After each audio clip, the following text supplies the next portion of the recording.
अर्चनम बंदनम दास्यम सख्यम, ये यहां तक तो 8 भक्ति हुई। लेकिन नवी भक्ति नवधा भक्ति में क्या है? नवधा भक्ति में सबसे अंतिम भक्ति है आत्मनिवेदनम। देखिए, समाज ने आत्मनिवेदन को थोड़ा गलत तरीके से ले लिया, चाहे हिंदू हो चाहे मुसलमान हो। मुसलमानों में बकरी ईद आती है, तो किसी ने पूछा, उनसे पूछा कि भाई ये बकरी ईद क्यों मनाते हैं आप, ये बकरे की बलि क्यों देते हैं? तो उन्होंने कहा कि हमारे इसमें अपने ईश्वर को वो अपनी प्रिय वस्तु की भेंट देते हैं। उन्होंने अपने बेटे की बलि दी थी, तो बेटे की बलि तो नहीं दे सकते, इसलिए हम लोग बकरे की बलि देते हैं। यह बकरी ईद का तात्पर्य। और हिंदुओं में भी वही है कि भाई भगवती को बलि चाहिए, तो बलि किसकी दिया जा रहा है? कुक्कुट की बलि दी जा रही है, महिष की बलि दी जा रही है, अज की बलि दी जा रही है, वराह की बलि दी जा रही है।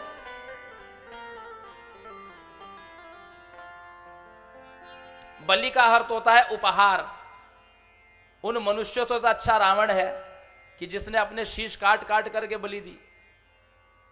बेचारे को लोग हर साल जलाते हैं और अपने आप को बड़ा धर्मात्मा समझते हैं कि हम भैंसे की और बकरे की बलि देते हैं।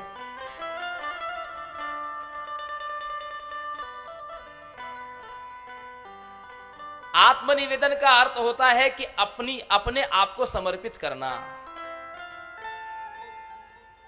तो यही बात इन्होंने की। ददतस्तौ बलिम चैव निज गात्रा सुगुच्छितम, निज गात्रा सुगुच्छितम। कलयुग में भी किसी ने अपनी आत्मनिवेदन किया था। एक भक्त हुए जिनका नाम था ध्यानु।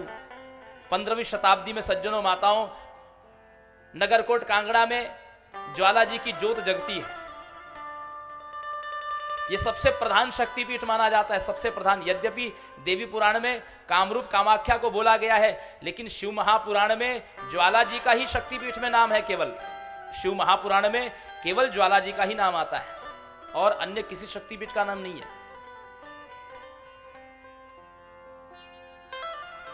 और शिव महापुराण ही एक ऐसा ग्रंथ है सज्जनों माताओं जिसका संबंध इसी कल्प से है, श्वेतवाराह कल्प से।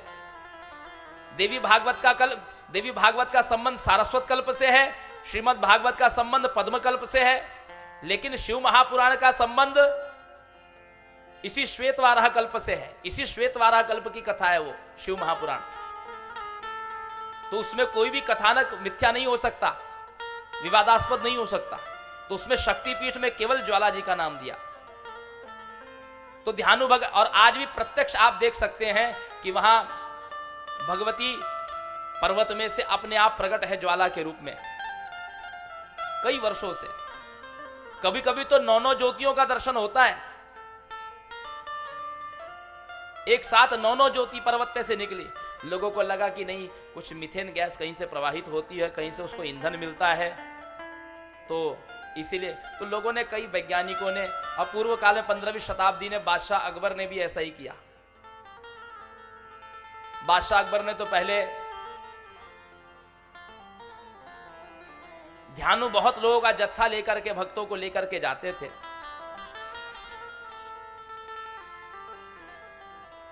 ध्यानु का अखंड विश्वास देख करके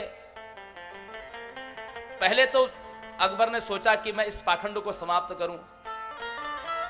बड़ी बड़ी मोटी लोहे की चद्दरें उस पर बिछा दी, लेकिन कुछ ही समय के उपरांत उन लोहे की चद्दरों को फाड़ करके ज्वाला जी प्रकट हो गई।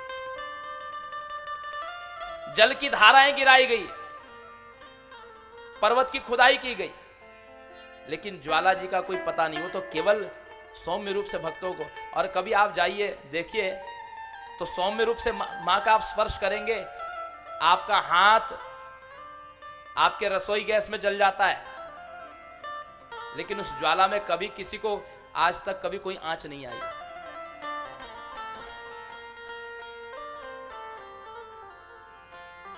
बादशाह अकबर नतमस्तक हुआ।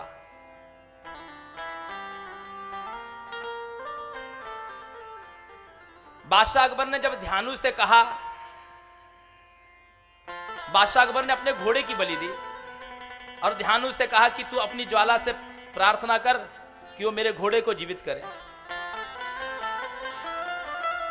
यदि तेरी भगवती सच्ची है तो मेरे घोड़े को जीवित करके दिखाए।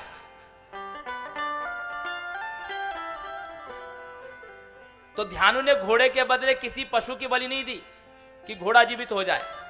ध्यानु ने अपना शीश काट के भगवती को चढ़ाया है। और मां ने, इतिहास गवाह है कि मां ने अकबर के घोड़े का शीश भी जोड़ा है और ध्यानु का शीश भी जोड़ा है। उस समय ध्यानु ने एक बात और कही। ध्यानु ने कहा कि हे मां, तू ऐसे ही प्रसन्न होगी क्या? सब कोई तुझे अपना शीश काट के ही चढ़ाएंगे क्या? क्या कलयुग के सामान्य साधारण भक्तों से, भोले भाले भक्तों से भी तू यही परीक्षा लेगी? मां ने कहा कि बलि तो किसी मां को अपने बच्चे की बलि नहीं चाहिए,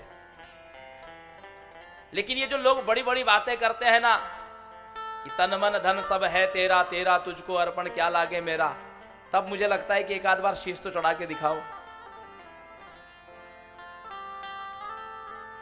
लोग खुद का शीश तो नहीं चढ़ाते, बकरे का शीश चढ़ाते हैं। तो ध्यानु ने कहा मां, ये प्रथा कलयुग में समाप्त हो ही जानी चाहिए।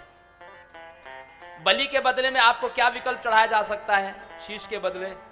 तो बोले शीश के बदले नारियल चढ़ा दो, नारियल की बलि।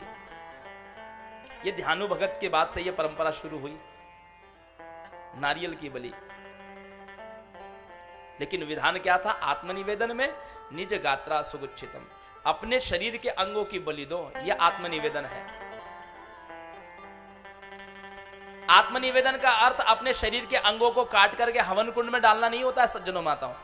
आत्मनिवेदन का अर्थ यह है कि हम अपने आप को समर्पित कर रहे हैं। जैसे वैष्णव लोग अपने गले में तुलसी माला डालते हैं।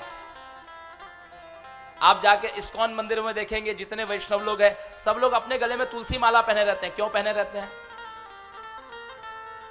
तुलसी माला पहनने के पीछे अभिप्राय यह होता है कि जैसे हम भगवान को निवेदन करते हैं भोग, तो उसमें तुलसी पत्र डाल देते हैं, उसी प्रकार ये तुलसी हमने गले में पहनी है। हे प्रभु, ये शरीर जो है हम अब आपको निवेदन कर रहे हैं, इसमें ये तुलसी पड़ गई है, ये शरीर, ये विग्रह आपको निवेदन कर रहे हैं।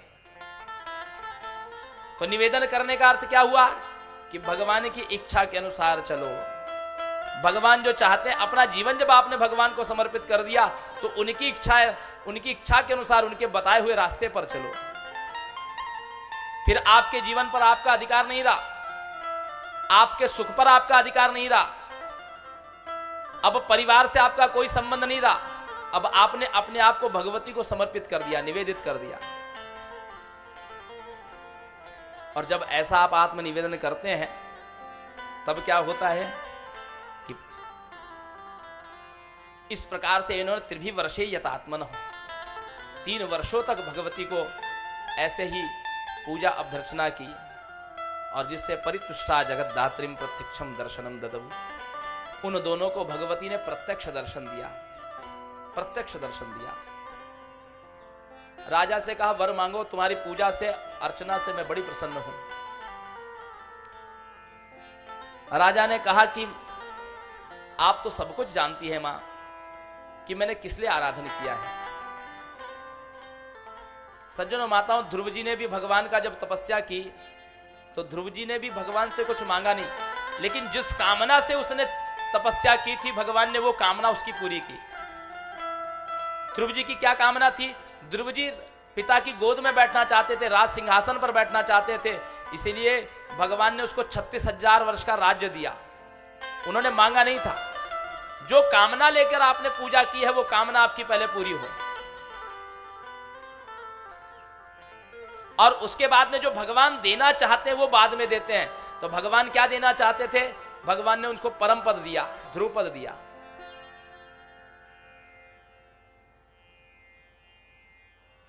उसी प्रकार राजा ने अपनी राज सत्ता वापस पाने के लिए देवी की आराधना की थी। भगवती ने कहा जो तुम्हारे मन में कामना है वो तो तुमको मिलेगी, लेकिन अब मेरी जो देने की बारी है उसमें मैं तुमको छोटा मोटा राज्य नहीं दूंगी, तुमको मनु पद दूंगी, अर्थात 8वें मनवंतर में तुम सावर्णी मनु बनोगे। सूरत राजा राज्य को प्राप्त किए, उनका कितना काल तक राज्य चला ये तो हम नहीं जानते, लेकिन अब 8वें मनवंतर में जब सावर्णी मनु बनेंगे तो ये 14 भुवन के राजा होंगे। वो 14 भुवन के राजा। और कितने काल के लिए? 71 चतुर्युगी तक राजा रहेंगे, 71 सतयुग, त्रेता, द्वापर, कली तक। यह भगवती का देना है। वैश्य से पूछा तुमको क्या चाहिए? वैश्य ने कहा कि मां, मैं परिवार के पास वापस नहीं जाना चाहता, मुझे तो आपका ज्ञान दीजिए, ज्ञान चाहिए मुझे। ये ज्ञान मांगना मूर्खता है या समझदारी है? ज्ञान मांगना सबसे बड़ी समझदारी है। सज्जनों माताओं, शास्त्रों में बताया गया कि भक्ति की जब पराकाष्ठा होती है तब ज्ञान होता है, और बिना ज्ञान के मुक्ति नहीं होती। और भगवती कहती है कि नाहं वसामि कैलासे वैकुंठे न वा कर्हिचित् वसामि किम तुम अज्ञानिम हृदयाम्बोज मध्य में। मां कहती है कि मैं वैकुंठ में नहीं होती हूं, मैं कैलाश पर्वत पे भी नहीं रहती हूं। कहां रहती हूं? वसामि किम तुम अज्ञानी हृदयाम्बोज मध्य में। मैं अपने ज्ञानी भक्त के हृदय में रहती हूं, वही मेरा मुख्य स्थान